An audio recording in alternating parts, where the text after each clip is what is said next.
وما هذه الحياة الدنيا إلا لهو ولعب وإن الدار الآخرة لهي الحيوان لو كانوا يعلمون۔ اور یہ دنیا کی زندگی تو صرف کھیل اور تماشا ہے، اور ہمیشہ کی زندگی کا مقام تو آخرت کا گھر ہے، کاش یہ لوگ سمجھتے۔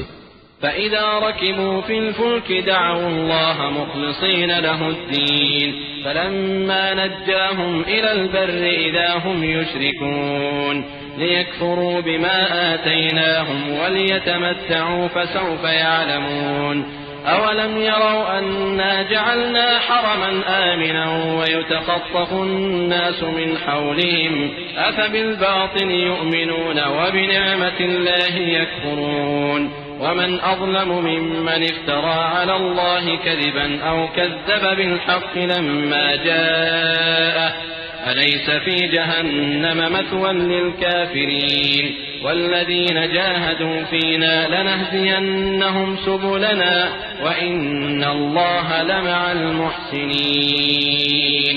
پھر جب یہ کشتی میں سوار ہوتے ہیں تو اللہ کو پکارتے، خالص کرتے ہوئے اسی کے لیے اطاعت کو، لیکن جب وہ ان کو نجات دے کر خشکی پر پہنچا دیتا ہے تو جھٹ شرک کرنے لگ جاتے ہیں، تاکہ جو ہم نے ان کو بخشا ہے اس کی ناشکری کریں اور فائدہ اٹھائیں۔ سو خیر عنقریب ان کو معلوم ہو جائے گا۔ کیا انہوں نے نہیں دیکھا کہ ہم نے حرم کو مقام امن بنایا ہے اور لوگ ان کے گرد و نواح سے اچک لیے جاتے ہیں؟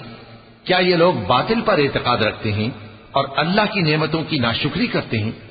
اور اس سے بڑا ظالم کون جو اللہ پر جھوٹ بہتان باندھے یا جب حق بات اس کے پاس آئے تو اس کی تکذیب کرے؟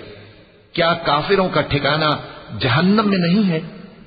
اور جن لوگوں نے ہمارے راستے میں محنت کی ہم ان کو ضرور اپنے رستوں پر چلا دیں گے، اور اللہ تو نیکوکاروں کے ساتھ ہے۔